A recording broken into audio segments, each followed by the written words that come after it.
Hi everybody, and welcome to my weekly analysis video where I take a look at possible trading opportunities for this week.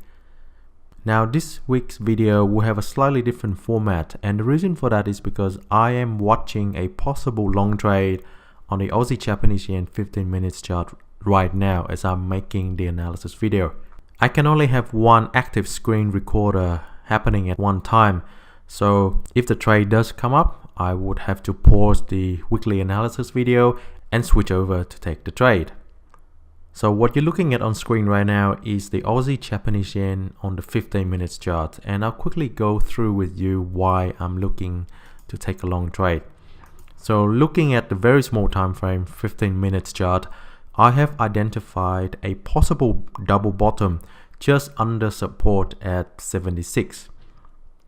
So we have one bounce here, another bounce there, and it's always a good idea to have a double bottom or double top where the second bounce is slightly higher in terms of a double bottom or slightly lower in terms of a double top. That just gives you more confidence in taking the trade. This is what I've seen, and what I've been tracking since this morning is this pattern here. So we have a pattern where price has been squeezed. It appears as though there is some temporary resistance happening at the moment. It's attempting to break out above that. So what I'm looking to do is I am going to be waiting to see a pop above this. Specifically, I'm looking for a move like this. Then I will get back in on the trade once the retracement happens, hopefully as it moves up. It's also very important to see that this trend line continues to be respected, because as soon as this trend line breaks, the pattern is no longer valid and I shouldn't be looking at taking any trades at all. So that's why I've drawn this line and I've extended it all the way up here. As long as price continues to respect this line, meaning that it has to close inside this, it's allowed to poke through, that's not a problem with me, but it has to close inside this line. Then the pattern in my analysis is valid. Then I would continue to watch this setup looking for a trade. Moving back to what I've been looking at.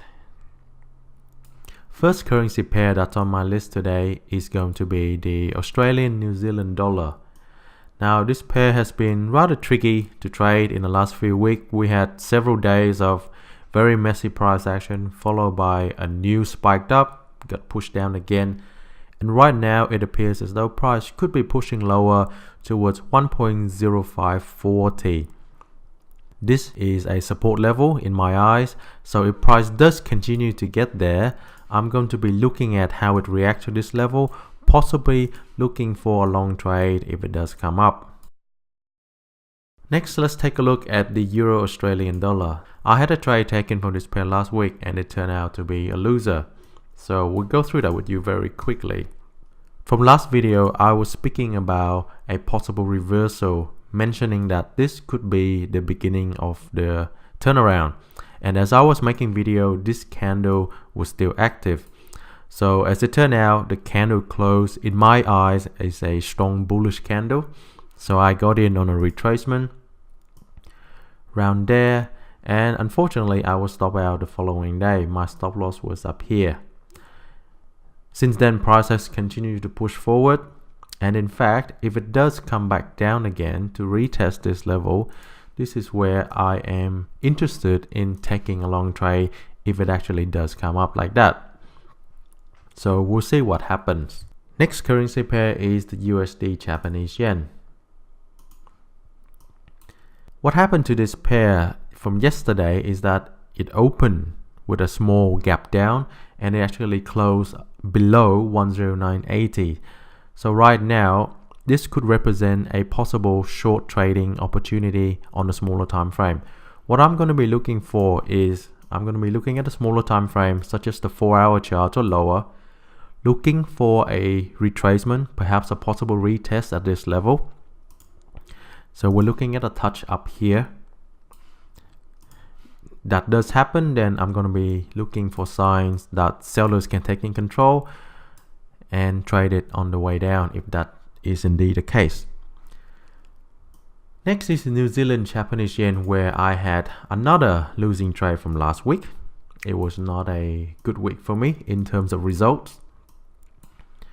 So to give you an idea of the trade that I've taken last week, I've taken a long trade after seeing this candle here forming just right above 72.30 support. I entered on the following candle after seeing that price was able to break. I got in at a retracement, had my stop loss here, and unfortunately there was a gap down over the weekend and price hit my stop loss late Monday afternoon.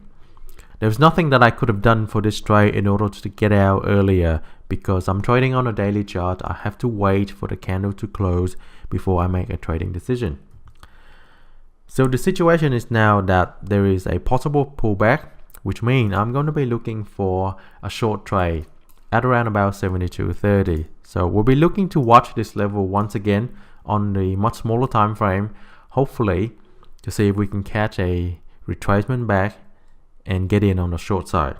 Last but not least is New Zealand USD. It is pushing towards 0.6550 support level. There was one sign of rejection from this level last week. That's a good sign. It tells me that there could still be a lot of buying pressure below this level. And I'm going to be waiting to see if price can actually come down and retest this level once more, meaning that it has to touch. And once it does, if I can see signs of indecision or signs that sellers are losing control and buyers are taking over, then I'll be looking to enter long, hopefully to catch price as it goes up. Switching back to the possible long trade on the Aussie Japanese yen, just to give you a quick update before the video finishes. It looks like the pattern is invalidated. As you can see, we have one candle that closes way below the trend line that I've drawn. So right now I'm going to scrap this. This pattern is no longer valid.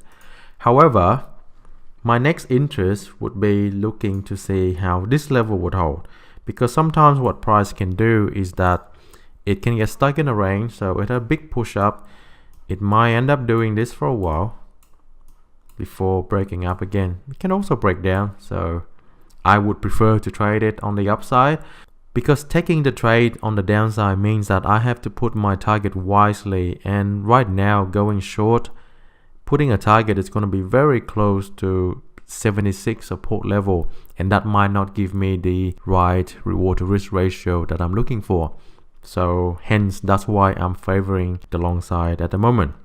Well, that's it for me for this week. We'll see how it turns out. Thank you for tuning in, and I will see you next time.